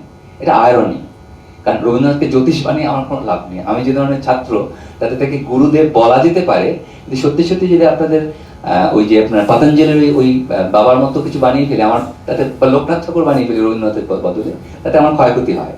ফলে আমি বড় যে এটাকে একটা আয়রনি বলছি, এটা মধুর পরিহাস বা নির্মম পরিহাস, যে এই মুক্তধারা নাটকটা, যেটা আমার অন্যতম পছন্দের নাটক, বিশেষত কল্পনাতে যদি মঞ্চে দেখতে হয় তাহলে বিসর্জনও না, কারণ বিসর্জনে আড়ম্বরতা বড় হওয়ার পর আর একই রকম লাগে না। যদি আমাকে একটা কখনো নাটক দেখতে বলা হয় রবীন্দ্রনাথের, আমি মুক্তধারা বেছে নেব, দেখাও হয়নি কখনো। তো এখানে কিন্তু দেখুন প্রতিবেশী খুব গুরুত্বপূর্ণ। এখানে প্রজা গুণগতভাবেই প্রতিবেশী, কারণ যতটুকু যে প্রজা আমরা দেখতে পাই তা হচ্ছে আসলে প্রোপাগ্যান্ডিস্ট প্রজা। আর যে প্রজা শাসিত হয় নাই সেই প্রজা নন যুবরাজ, যিনি পেডাগজির শাসন মানেননি, তিনি যুবরাজ এবং তিনি শহীদ, আত্মাহুতি দেন আবার বিসর্জনের মধ্যে, জয়সিংহের মধ্যে। এখানকার জয়সিংহ হচ্ছে অভিজিৎ। এগুলো খুব আমার মনে হয় না যে খুব কাকতাল, একজনের নাম জয়সিংহ, একজনের নাম অভিজিৎ, এগুলো খুব কাকতাল হওয়ার কথা না। যারা বলিদান করছেন, শহীদ হচ্ছেন, তাদের নামগুলো এরকম। তো আমি একবার ভেবেছিলাম যে অনুপ্রাসের লোভে পড়ে যদি কোন টাইটেলটা বদলাতাম তাহলে কি হতে পারত। রবীন্দ্রনাথের ব্যবহারে লক্ষ্য করবেন, প্রদেশ শব্দটা তিনি ব্যবহার করেছেন প্রায়শই অঞ্চল বোঝাতে, পরগনা বোঝাতে, রিজিয়ন বোঝাতে, তার বলতে। পক্ষান্তরে ঈশ্বর রবীন্দ্রনাথের নাটকে অন্তত যারা পূজা পর্বের গানের বিশেষভাবে ভক্ত, তারা হয়তো পূজা পর্বের গানও বলবেন, কিংবা পূজা পর্বও শুধু না, প্রকৃতি পর্বের গানও বলতে পারেন, প্রেম পর্বেও বলতে পারেন যে ঈশ্বর ওখানে দেখা যায়। এই নিয়ে আমার কোনো তর্ক নেই। আমি শুধু বলতে চাচ্ছি যে নাটকে এবং অন্যান্য প্রবন্ধে আমরা ফিরি, প্রবন্ধের আশ্রয় নিয়েও নাটক আবার ঢুকি, তাহলে দেখা যাবে রবীন্দ্রনাথের ক্ষেত্রে ঈশ্বর আমি প্রস্তাব করব প্রজ্ঞার কাছাকাছি কিছু বিবেচনা করতে। যেমন আমি আগে প্রস্তাব করেছিলাম যে আপনাদের মঙ্গলম সূচি যারা ঘোষণা দিতে থাকে তাদের সাথে আমরা চলুন আমরা আলাপ করি, আমরা জাস্টিস নিয়ে কথা বলি, যেটা রবীন্দ্রনাথের জাস্টিস। আর ঠিক একইভাবে রবীন্দ্রনাথের যা ঈশ্বর, আমার পাঠ হচ্ছে তা হচ্ছে প্রজ্ঞার কাছাকাছি। এই কারণে ধনঞ্জয় বৈরাগী আসলে বিশ্বাসী নাকি অবিশ্বাসী দরকার পড়ে না ভাবার। ধনঞ্জয় বৈরাগী প্রজ্ঞামান, এবং এটা একটা চরিত্র না, অনেকগুলো চরিত্র।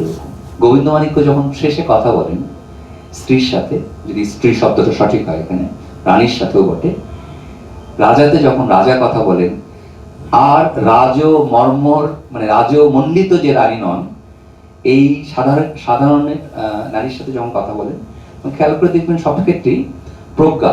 এবং এমনও নয় যেটা লিঙ্গাত্মক মাত্রা তো তীব্র, কারণ এই প্রজ্ঞা আবার বিসর্জনে অপর্ণার, এটাই সবচেয়ে আগে লিখিত। কিন্তু মানে আপনার যে এমন ভাবে, যদিও একটা প্যাটার্ন আছে, সবগুলি পুংলিঙ্গ মনে হতে পারে, কিন্তু আমি বলছি যে অন্যত্র আবার রক্তকরবীতে নন্দিনী, নন্দিনী যতটা প্রজ্ঞা ততটাই আসলে এনলাইটেনমেন্ট, আলো।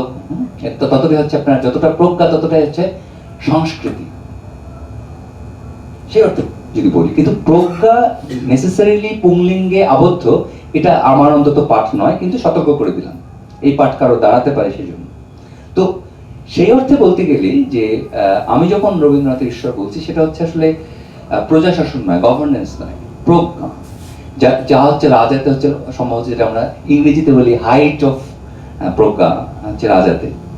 এবং সত্যি সত্যি যে সময় থেকে স্বপ্নাদেশ পেলেন, 18 বছর বয়সে লিখিত রবীন্দ্রনাথের নাটকের গোবিন্দমাণিক্য ওই প্রজ্ঞায় পৌঁছেছেন। তিনি রাজ্য নিয়ে সংঘর্ষ করতে রাজি, তিনি বিচার করছেন তার ভাইয়ের, নির্বাসন দিচ্ছেন, স্ত্রীর সাথে নম্র কণ্ঠে আলাপ করছেন, রঘুপতির প্রতীতি ফিরিয়ে আনছেন যে ধর্ম এটা নয়। খেয়াল করে দেখলে বিক্রমাদিত্যই তখন আসলে সকল প্রজ্ঞার মানে ব্যাকরণগুলো তৈরি করছেন। এই প্রজ্ঞা এখানে একই সাথে যুক্তিশীলতাও, মানে আমি যখন এখন প্রজ্ঞা বলছি তখন একই সাথে যেটা ক্লাসিক্যাল দর্শনের লোকজন বলবেন যে রিজনের শাসন। তো খুব ইন্টারেস্টিং হলো যে চারটা নাটকের ভিতরে সবচেয়ে ওই পণ্ডিতেরা যেগুলো সাংকেতিক বলে, আমার যে খুব ভালো লাগে শুনতে, এগুলো তা না, মানে মরবিড হয়ে গেছে এই শব্দগুলো, সাংকেতিক নাটক, রূপক নাটক, সেই জন্য আর কিছু না। হয়তো রাজাকেই বলবেন, কিন্তু এটাও সত্য যে রাজা আসলে সবচেয়ে বেশি অ্যাবস্ট্রাক্ট সামলেছে এই চারটা নাটকের ভিতরে। যে চারটা নাটক আমি বিবেচনা করেছি তার মধ্যে রাজাই সবচেয়ে অ্যাবস্ট্রাক্ট সামলেছে। একদিক থেকে আমার চমৎকার লাগে যদি আমরা ওর নাটক লেখার বায়োগ্রাফি ভাবি, আজকে চারটা নাটককে আমরা বসাই, তার সবচেয়ে যৌবনের লেখা বিসর্জন, মধ্যবয়সে লেখা, যে মধ্যবয়সে বলছি আর কি অর্থে, যে লেখা হচ্ছে রাজা, কিন্তু মুক্তধারা এবং রক্তকরবী দুটোই তার উত্তরকালে লেখা, আরো 20 বছর পরে লেখা। এই জার্নিটা বরং আরো মজার, কারণ মুক্তধারা এবং রক্তকরবী দুটোই কোনো না কোনো ভাবে হয় টেকনোক্রেটিক শাসন, না হয় ক্যাপিটালিজম। এইটা তার বিবেচনা বোধের মধ্যে ছিল। ফলে তিনি যে রাজার অ্যাবস্ট্রাকশনে থাকতে চান নাই অথবা থাকেন নাই, এটা আসলে পাঠকের জন্য আরামদায়ক। বহু লোককে আমরা উল্টো করতে দেখি, যে আগে আরো মুক্তিকামী থাকেন, পরে আপনার হরিনাম নিতে শুরু করেন। এটা যদি কোনো অগৌরব আছে তা না, কিন্তু রাজনৈতিক বিপর্যয় তো ঘটে। আমার ব্যক্তিগত কোনো সমস্যা হয় না, কিন্তু রাজনৈতিক কিছু বিপর্যয় তো আমাদের দুই অঞ্চলেই ঘটেছে, এবং এই বৃহত্তর যেটাকে মহাভারত বলা হয়ে থাকতো ব্রিটিশ শাসনের আগে, এখানে তো ঘটেছে এগুলো। তো সেই অর্থে বলতে গেলে বরং রবীন্দ্রনাথের যদি আজকের চারটা নাটককে আমরা একটা নিরিখে রাখি, বিসর্জন তীব্রভাবে রাজনৈতিক, এবং সে রাজনীতি আমাদের আজকালকার সেকুলাররা যেভাবে দেখুন না কেন, আমার সেভাবে দেখবার আগ্রহ নেই, কিন্তু অন্তত ধর্মের বিধিবদ্ধতা কিভাবে শাসক চাতুর্যের সাথে ব্যবহার করেন, তা হচ্ছে 28-এর রবীন্দ্রনাথের ফয়সালা এবং সুলিখিত নাটক সবচেয়ে টানটান, সবচেয়ে মর্মান্তিক ট্র্যাজেডি নাটকে, যদিও আসলে বিষাদের মধ্যে তুলনা করা মানে হয় না, কিন্তু অন্তত এ কারণেও যে আমরা তো আমাদের দৃশ্যপর্ব তো খুব গুরুত্বপূর্ণ। জয়সিংহ মারা যান সিদ্ধান্ত নিয়ে, পক্ষান্তরে অভিজিৎ সম্ভবত ব্রত বা সংকল্প রক্ষা করতে গিয়ে মারা যায়। এগুলো তো পার্থক্য আছে, এগুলো তো দৃশ্যগত পার্থক্য আছে। একজনা একটা ধাতব ছুরি ব্যবহার করেন, একজনা জলের তলে মারা যান। যদি নাট্যিক দিক থেকেও ভাবি, এগুলো ভীষণ ভিন্ন। উনি যৌবনে লিখলেন একটা অত্যন্ত রাজনৈতিক নাটক, যেটাতে ঈশ্বরের বিধিবিধান জনপ্রশাসনের জন্য, প্রজা শাসনের জন্য চাতুর্যের সাথে ব্যবহার করা হয়। তিনি পরে লিখলেন অপেক্ষাকৃত একটা বিশেষজ্ঞদের ভাষায় সাংকেতিক নাটক, যেখানে প্রজা সমস্যাজনক না, প্রজা বড়জোর বাসনাতুর, প্রজা বড়জোর ডেকোরেটিভ, প্রজা দেখতে চায় প্রতিষ্ঠানের অবয়ব, আর রাজা এখানে জাস্টিসের প্রতিভূ, জাস্টিসের প্রতিভূ, তাই প্রজ্ঞারও প্রতিভূ এখানে। এবং এইখানেই বলছি যে ঈশ্বর আসলে রবীন্দ্রনাথে পাঠ করতে হবে জাস্টিস প্রদান করেন সেই প্রজ্ঞাবান হিসেবে। তিনি হচ্ছেন ঈশ্বরের প্রতিনিধি। একাধিক নাটকে দেখানো সম্ভব। ন্যায় বিচার নিশ্চিত করতে পারেন যে প্রজ্ঞাবান এবং নানা ভাজে যুক্তির শাসন, ওই অর্থে আর কি রিজনিং করেন। তার বাইরে তো চাইলে শব্দগুলো আমরা ব্যবহারই করতে পারি, মনুষ্যত্ব ইত্যাদি ইত্যাদি, কিন্তু আমি চাইবো বলতে মমতা, মায়ার খেলা, মায়া একদম স্বতন্ত্র রাখবো বলে আজকে মজা করছি না ওটা নিয়ে। এই মমতাময়তাও কিন্তু এই প্রজ্ঞাবানের স্বাভাবিক বৈশিষ্ট্য। একাধিক নাটকে গোবিন্দ মাণিক্য স্বপ্নদেশ পাওয়ার পর কোমল হয়ে যান, মমতাময় হয়ে যান। খেয়াল করে দেখেন, রাজার রাজা সব গোড়া থেকেই মমতাময়। তাহলে এই যে জাস্টিস এবং তার সাথে বলছি যে ক্রিটিক্যাল যে ভাবনা, ক্রিটিক্যাল রিজনিং, ইচ্ছে করে ইংরেজি শব্দ ব্যবহার করলাম যেগুলো অপেক্ষাকৃত পরিচিত, এবং তাকে বলছি সেখানে ঈশ্বরের অধিবাস। ঈশ্বর আসলে এখানে ন্যায় বিচার তথা জাস্টিসকে প্রদান করবার একটা নিমিত্ত, ঈশ্বরের প্রতিনিধি। আর জনগণ এখানে বড় জোর দ্বিধায় থাকেন অথবা সুবিচার বা ন্যায় বিচার পান। যথা রাজাতে দ্বিধায় থাকেন, কৌতুককর দ্বিধা, ক্ষয়ক্ষতি নেই গুরুত্বপূর্ণ তাতে। যতক্ষণ পর্যন্ত যুদ্ধ বেঁধেছে ততক্ষণ পর্যন্ত রাজা নাটকে কোনো বিপদের কোনো আশঙ্কা দেখা দেয়নি। একমাত্র যে বিপদ তা ছিল প্রণয়, রানীর অপেক্ষাকৃত মানে দোলাচলে থাকাতে। এবং একাধিক জায়গাতেই আমি যখন এভাবেও বলবো যে প্রণয়, এই রাজা নাটকেই প্রণয় আবার 4টা নাটকের ভিতরেই সবচাইতে বেশি আপনার, যদি আমরা হেটেরোসেক্সুয়াল প্রণয়কেই বিবেচ্য বলে ভাবি তাহলে সবচেয়ে বেশি সন্নিকট পায়। জয়সিংহের অপর্ণার প্রতি যে প্রণয় জন্মে তা গুরুত্বপূর্ণ প্রণয়, এবং তা একই সাথে আপনার বহির বাটির দিকে যাবার যে উন্মুখতা, তা একই সাথে কিন্তু আপনার বিধিবিধান নিগড় ভাববার উন্মুখতাও বটে। অপর্ণা জয়সিংহের কর্তব্যবোধের যে দুর্দান্ত আপনার মানে নিষ্ঠুর ধরনের আত্মদংশন, অপর্ণা ছিলেন সেখানে জয়সিংহকে একটা মুক্তিদাতা মানে মেটাফোর। সেটা সম্মিলন হয়নি তাদের।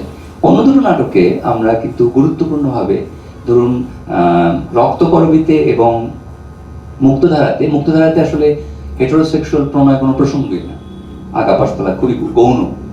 কিন্তু রক্তকরবীতে রবীন্দ্রনাথ সেখানে ব্যবহার করেছেন একটু সম্ভবত, আমাকে যদি জিজ্ঞাসা করেন পাঠক হিসেবে, নন্দিনী এতজনার সম্ভাব্য প্রণয়ী উঠবার ওটার যে মজা, অন্তত এই কারণেও মজা যে দুই বাংলারই অগ্রদূতেরা একেবারেই আপনার কি বলে যে মনোগ্যামিতে একেবারে তাদের নিষ্ঠা পাকা করেছেন, সেই জন্য আরো বেশি গুরুত্বপূর্ণ এটা। কিন্তু একই সাথে এটার যে একটা হেটেরোসেক্সুয়াল ডাইমেনশন আছে, যদি নন্দিনী যদি তার বয়সে যদি না বোঝা যেত, আমার পাঠক হিসেবে ভালো লাগতো।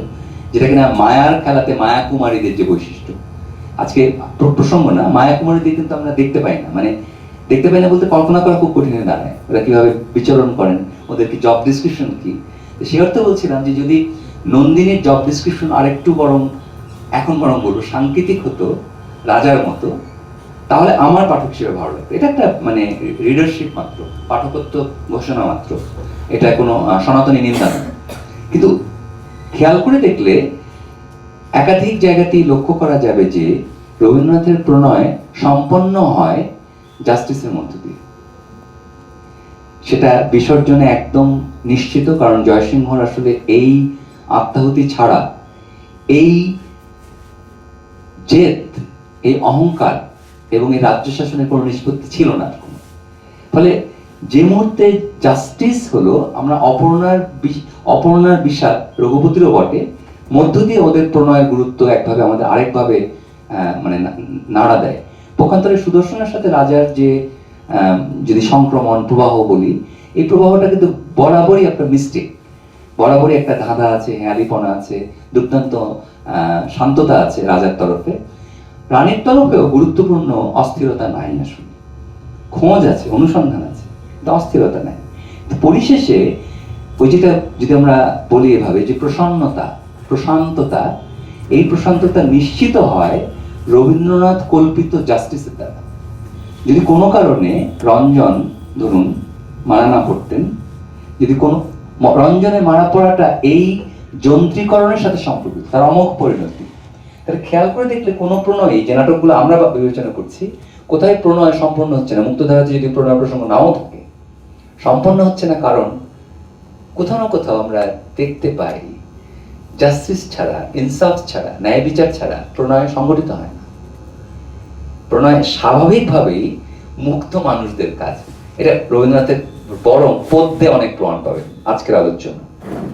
মুক্ত পরিস্থিতি ছাড়া, চিন্তা মুক্তি ছাড়া অথবা শৃঙ্খল মুক্তি ছাড়া প্রণয় পরিস্থিতি আসলে দাঁড়ায় না।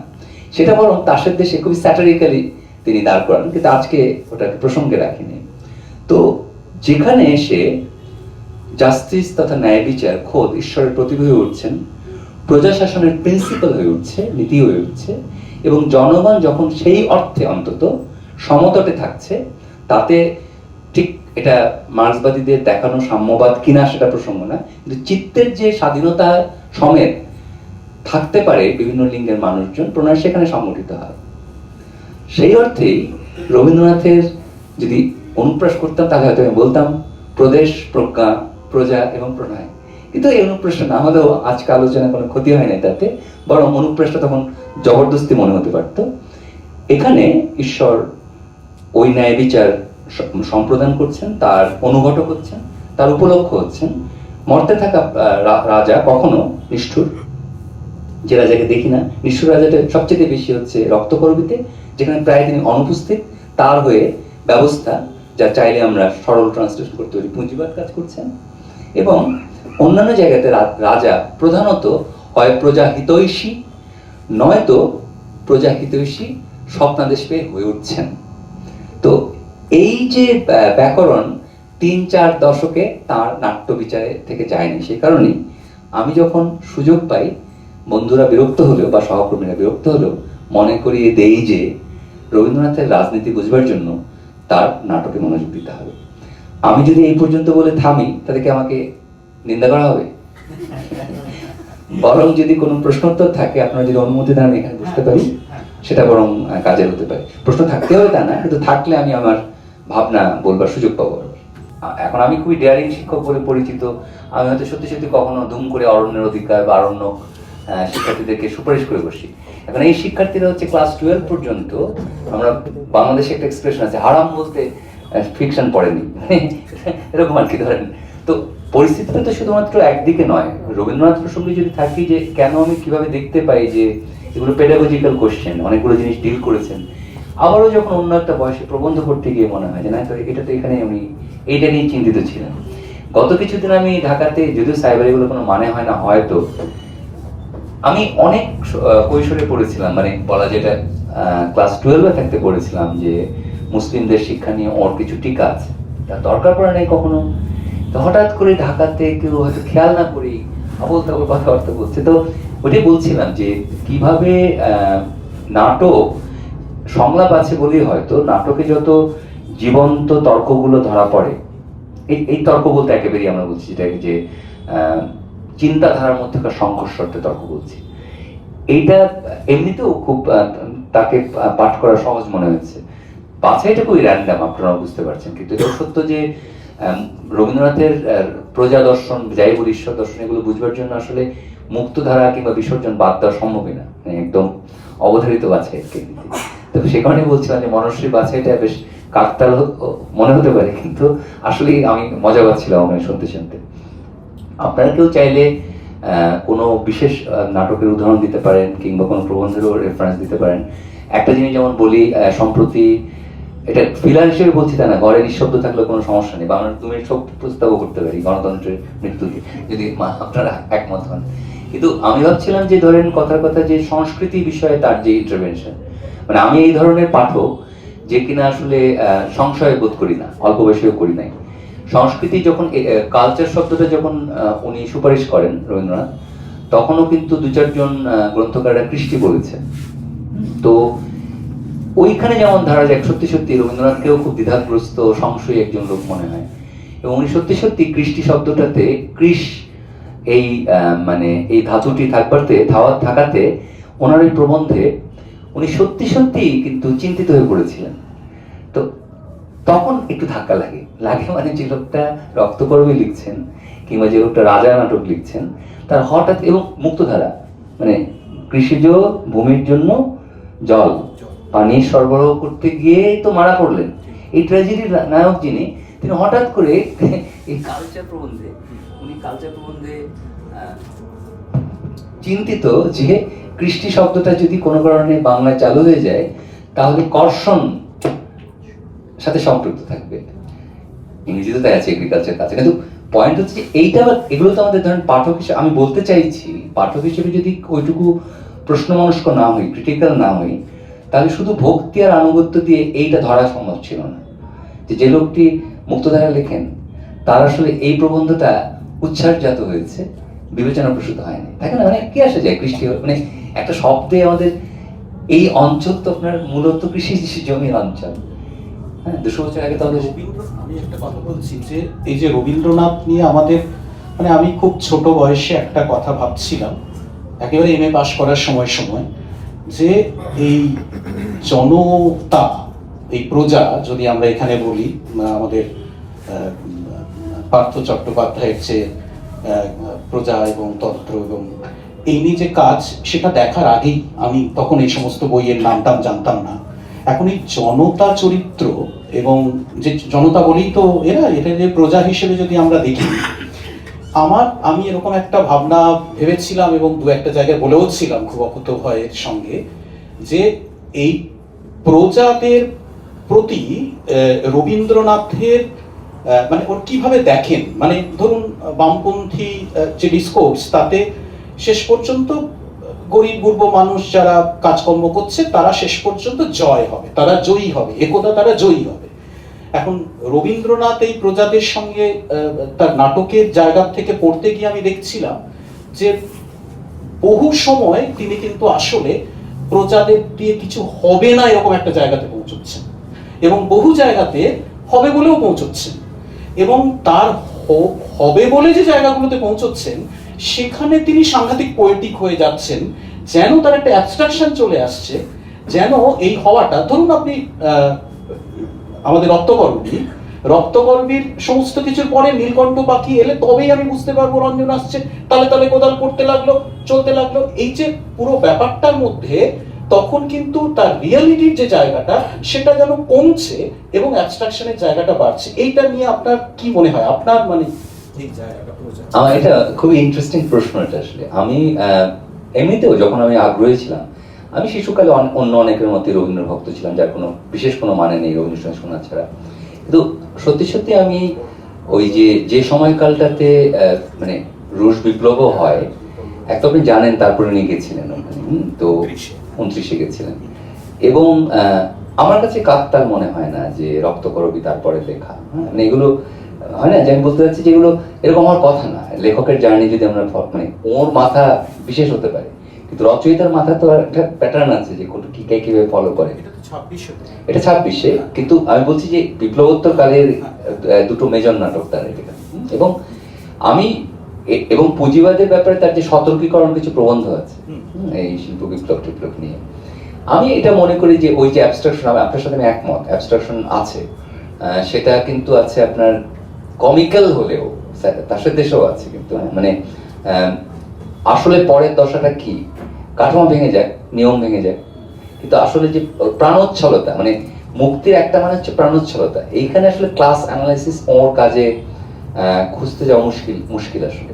তো যখন উনি প্রাণোচ্ছলতা বা চিত্ত, মানে প্রাণোচ্ছলতা, মানে এই প্রাণোচ্ছলতা এবং চিত্ত যে যাই বলুন না কেন, আমার একটা জিনিস মনে হয় যে গরিব গুরব মানুষ, তাকে আমরা যে ডিসকোর্স থেকে যেভাবে বা যে তত্ত্ব থেকে কাকে প্রলেতারিয়েট বলি বা সাবলটান বলি বা যাই বলি না কেন, এই মানুষগুলো সম্পর্কে, এই মানুষগুলো শেষ পর্যন্ত মানে কিছু যে ঘটাতে পারবে বা পারবে না, বা এদের ওপর ভরসা রাখা যাবে কি যাবে না, এই নিয়ে তো আমি একটা প্রশ্ন করেছিলাম।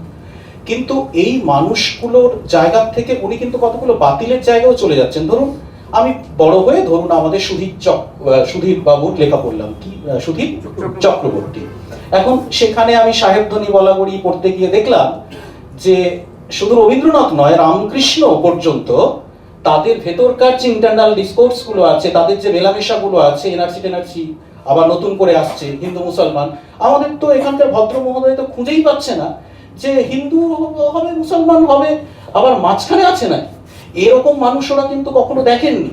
মেলাতে তাদের গেছি আমরা, কিন্তু আসলে এগুলো দেখিয়ে দিয়েছেন তো যারা, তাহলে এই মানুষগুলোর যে জায়গা বা তাদের যে গড়ন বা তাদের যে ধরন, সেই সম্পর্কে খুব কি উৎসাহ ছিল, তার নির্যাসটা তিনি নিচ্ছেন বটে, তার ভেতরকার জীবন্ত অংশটাকে তিনি গ্রহণ করছেন বটে, কিন্তু প্র্যাকটিস লেভেলের জায়গাটাকে কিন্তু কালচারের কোথাও ডিজোন করছেন বলে কি মনে হয়? আমার মনে হয় আমার মনে হয় যে ওই ওই এইখানে এরা উনি খুবই আপনার ওই যে পোয়েটিকও বলতে পারেন, আবার ওই অর্থে প্লেটনিকও বলতে পারেন। আসলে সত্যি সত্যি আপনার যাদেরকে মার্ক্সবাদী ভাষায় যাদেরকে বলা হয় অন্তজ বা যাই বলি শ্রমিক শ্রেণী, তাদের তাদের শাসন উনি কল্পনা করতেন না।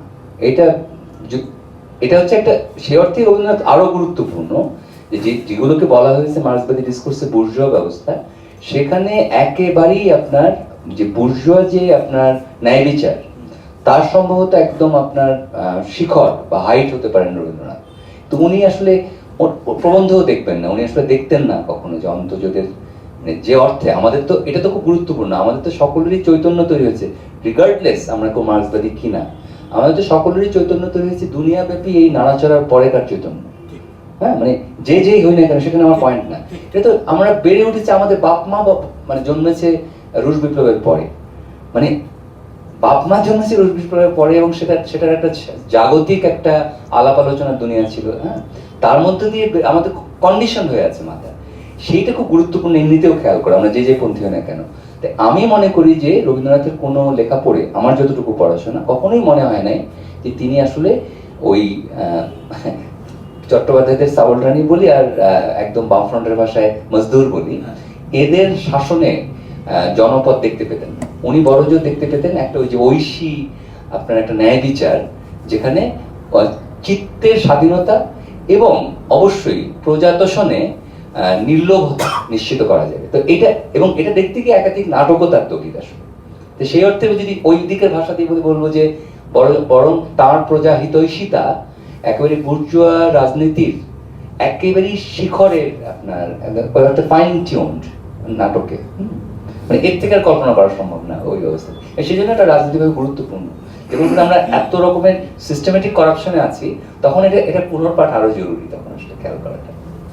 একটা কথা হ্যাঁ ঠিক আছে, এমনি বলছি, এই যে আপনি যেটা বললেন যে একটা হ্যাঁ ঐশী বিচারের জায়গাটা, এটা কি ব্রাহ্ম রবীন্দ্রনাথের জন্য কি হয়েছে? মানে ওনার যে একটা ব্রাহ্ম আদর্শ ছিল সেটার জন্যই কি আরো বেশি করে এসছে? মানে এটা খুবই চমৎকার প্রশ্ন। দেখেন, মনে হচ্ছে হঠাৎ করে মনে হচ্ছে বেশ কিছু গবেষকের মাঝখানে আছি। আমি গবেষক সাধারণত খুবই প্লিজ গবেষক আমি সাধারণত খুবই আপনার কি যেন বলে থাকি, কটাক্ষ করে বলে থাকি, কিন্তু এখন মনে হলো যে অভিনিবেশ নিয়ে আমি গবেষক নই, কিন্তু আমার যাত্রাপথটা একভাবে বললে ওই অন্য 5 জন গবেষকের মতো। সত্যি সত্যি বলতে আমার প্রথম বিচার তাই ছিল অনেক বছর আগে, যে ওর এই যে জাস্টিস এটা এসছে ব্রাহ্ম ধর্ম থেকে, কিন্তু আসলে না। কারণ কি, সত্যি সত্যি বলতে গেলে এটা বোধহয় ভয়ঙ্কর কথা হবে, সেটা হচ্ছে উনি আসলে এমনকি পরমেশ্বর ছাড়া উনি ধর্মাচারী ছিলেনই না। মানে উনি আসলে ধর্মাচারী ছিলেন না, এটা তাদের পরিবারের সাথে যা ঘটেছে সেগুলো তো জানেন। হ্যাঁ, মানে তাদের তো আসলে ব্রাহ্ম হওয়া ছাড়া কোনো বেশি রাজনৈতিক, আবারও বলি চয়েস শব্দটাকে রাজনৈতিক না ব্যবহার করলেও চলতো, কিন্তু আমি ব্যবহারই করলাম যে আর তো কোনো রাজনৈতিক চয়েসও ছিল না। বাংলা অঞ্চলের নিপীড়িত মানুষজনের বছর 500-600 বছর আগে ইসলাম ধর্ম গ্রহণ ছাড়া কি রাস্তা অবশিষ্ট ছিল? এগুলো তো মানে এই রাজনৈতিক বাস্তবতাগুলো দেখবার তো সংবেদ থাকতে হবে আমাদের সাধারণভাবে, তা তিনি ব্রাহ্মণ হন আর মানে চণ্ডাল হন।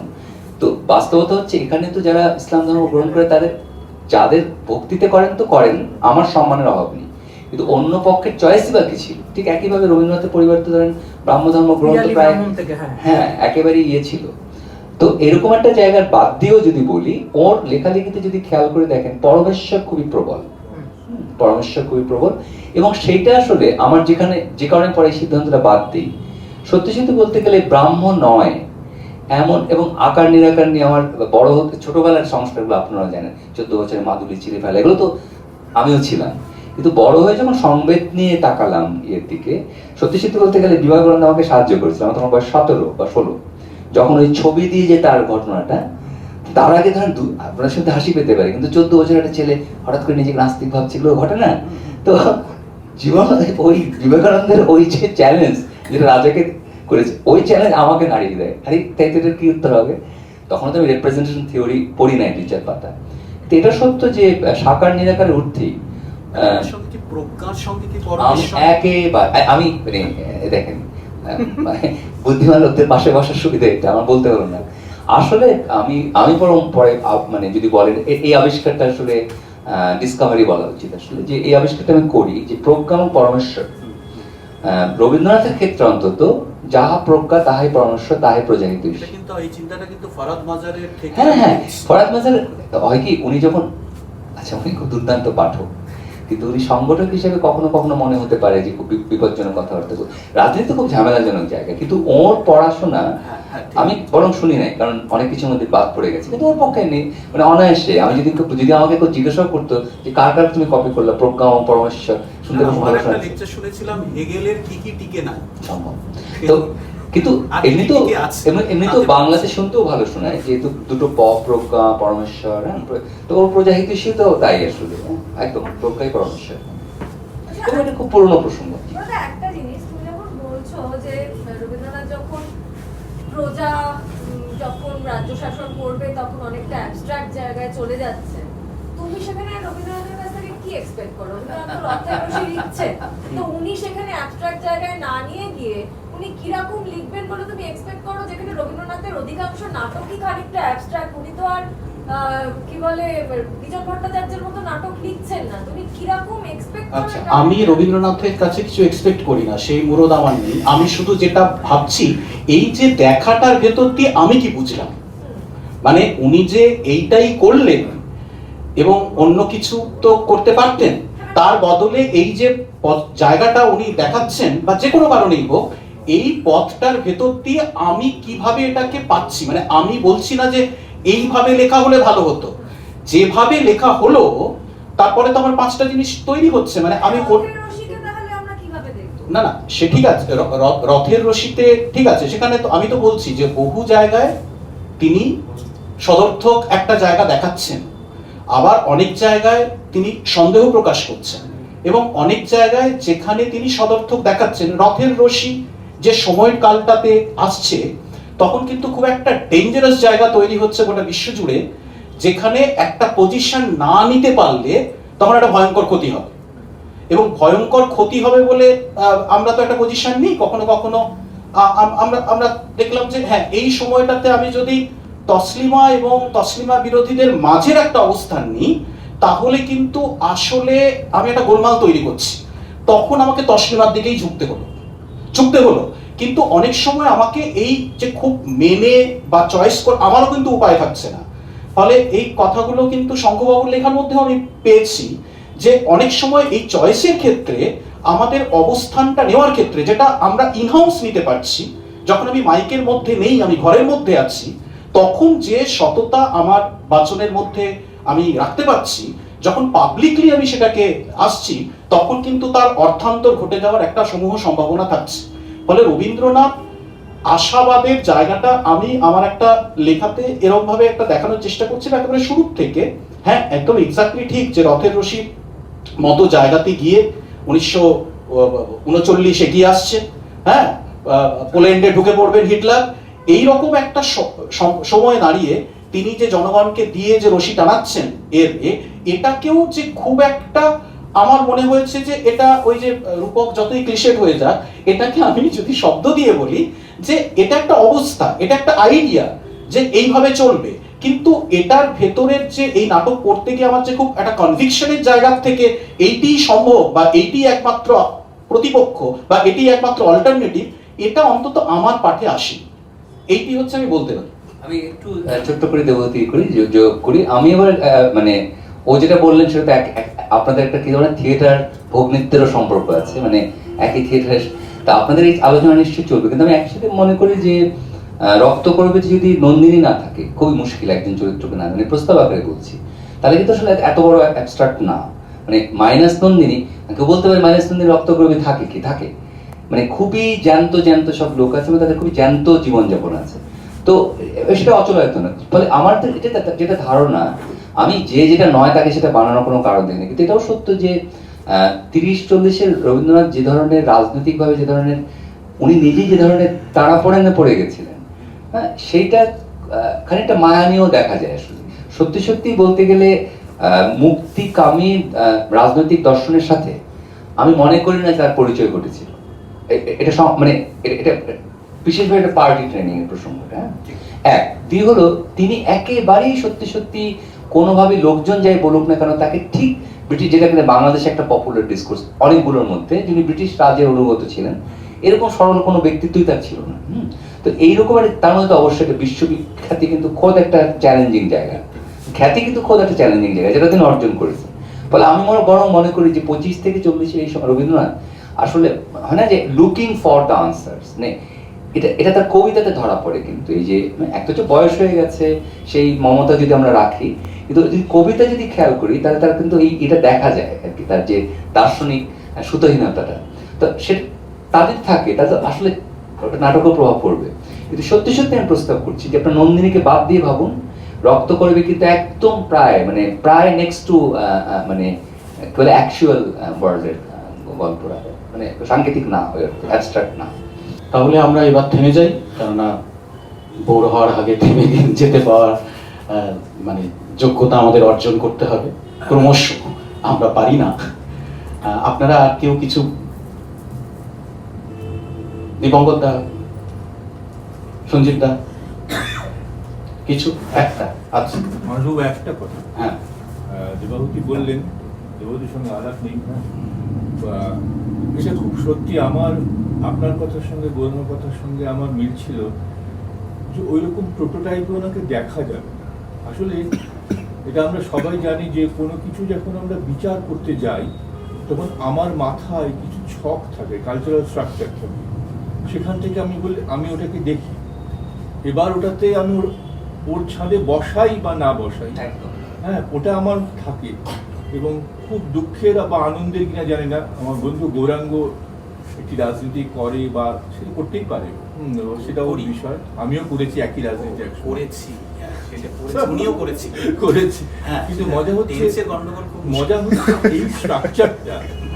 এই স্ট্রাকচারটা আমি জানি না, অন্তত এই বাংলায় এই বিশ্লেষণে, রবীন্দ্রনাথের বিশ্লেষণে বড় সুপ্রভাব না কুপ্রভাব আমি জানি না, এটা কিন্তু করেছে। রবীন্দ্রনাথকে কিন্তু এই আদলে কোনোভাবেই ফেলা যাবে না যে উনি এরপরে এটা ভেবেছিলেন তাই ওখানে গেছিলেন, এইরকম করে কাউকেই ফেলা যায় না। আমরা ফেলি আর কি, আমাদের অ্যালজেব্রিক ইকুয়েশনে ফেলি, হ্যাঁ আমাদের জীবনেও তাই করি, কিন্তু রবীন্দ্রনাথকে কোনোভাবেই ফেলা যাবে না। মানে আপনি যেটা বলেছেন বা গৌরাঙ্গ, আমি পুরোপুরি একমত। উনি ওই যে বলছেন যে ওইখানে আমি যদি বলি ডিক্টেটরশিপের প্রলেতারিয়েট, খুব বাজে ব্যাপার হয়ে যাবে। এটা হচ্ছে না কি, হ্যাঁ অনেক বই আছে, খুব মানে কষ্টের, আমরা ওভাবে ভেবেছি আর কি। হ্যাঁ আমি ভাবতেই পারি, কিন্তু মজা হচ্ছে ওই রকম নন, উনি এরকম ভাবেননি যে নিচুতলা জেগে উঠবে। আমরা চাইছি, আমরা যে রাজনীতি করতাম বা করি আমরা এটা চাইছি, কিন্তু উনি ওখান থেকে দেখছেন না। মানে আপনার পছন্দের মিষ্টি আপনার প্রিয় বন্ধু পছন্দ করে না, এই ধরনের অসন্তি। আচ্ছা যদি অনুমতি দেন, আমাদেরই শেষ বলতে হবে এখান থেকে তা নয়, কিন্তু মনে পড়লো বলে, এটা তুল্য বিচারের প্রয়োজনের কোনো মানেই হয় না, কিন্তু সম্ভবত এই যে প্রোটোটাইপ যেটা উনি ব্যবহার করলেন, যে জুতোর মাপে প্রিয় মানুষকে বসানো আর কি, এতে বোধ হয় আরো মর্মান্তিক মানে দুর্ঘটনা ঘটেছে কাজী নজরুল ইসলামের সাথে। হ্যাঁ কারণ হলো কি, ওকে যদি এক বাক্যে বলতে হয়, এই লোকটা কখনো ইনডক্ট্রিনেশন মানেননি, একদম সত্যি, এবং কমিউনিস্ট ইনডক্ট্রিনেশন মানেননি। তো উনি আজাদ হিন্দ ফৌজ করেছেন, কালী সাধনা করেছেন, হামদা করেছেন, ইসলামী ইয়েতে ছিলেন, শ্যামাসংগীত লিখেছেন, নিজে উনি গাজল গাইতেন, উনি দুর্দান্ত সব জটিল ধরনের পারস্যীয় যন্ত্রগুলোকে নিজে কবজা করেছেন কতটুকু বয়সে, এবং সারাটা জীবন উনি আসলে ওনার ক্ষেত্রে বিদ্বেষের চাইতে ভুলভাল লোকে গ্রহণ করেন। বাংলাদেশে বহু বছর ওর আজাদ হিন্দ ফৌজের সমর্থনে পরা টুপিটা রাষ্ট্রীয় পর্যায়ে কিন্তু ইসলামিক টুপি বলে, কোথাও লেখা নেই ইসলামিক টুপি, কিন্তু ঠিক মহরমের মাসে বা কোনোটা দিনে, ঈদে মিলাদুন্নবী দিনে নজরুলের ভাবনা, তার পিছনে ওই ছবিটা আপনি রিপ্রেজেন্ট ডেঞ্জারাস জিনিস। উনি পরে আছেন মাথায় নেতাজির টুপি, আর দর্শক দেখছে ইসলামিক টুপি। মানে আমি বলছি এই লোকটার সাথে যা হয়েছে, উনি সবসময় ভুল বাক্সে ঢোকানো হয়েছে কতগুলো, তো এটা খুব ভয়ঙ্কর। একদম সত্যি, মানে আসলে কি স্টেট না কিছুকে অবলম্বন করে, সেটাকে সামনে নিয়ে আসে, যে এইটা দেখো এরকম হতে হয়, যাই হোক, এখানে আমরা শেষ করছি, কেননা এই শেষের কথাটা রবীন্দ্রনাথই বলেছেন, আপন মনের মাধুরী মিশায়ে করেছি তোমারে রচনা। ঠিক আছে, তো যাই হোক, রবীন্দ্রনাথ আমাদের হন, আমাদের মতো করেই তো, আমাদের যতটুকু পেটের তো সেটা দিয়েই তো তাকে আমরা দেখব এবং তাকে মূলধন করে একটু ছাড়ানোরও চেষ্টা করব। শুভরাত্রি সকলকে আমাদের সঙ্গ দেওয়ার জন্য।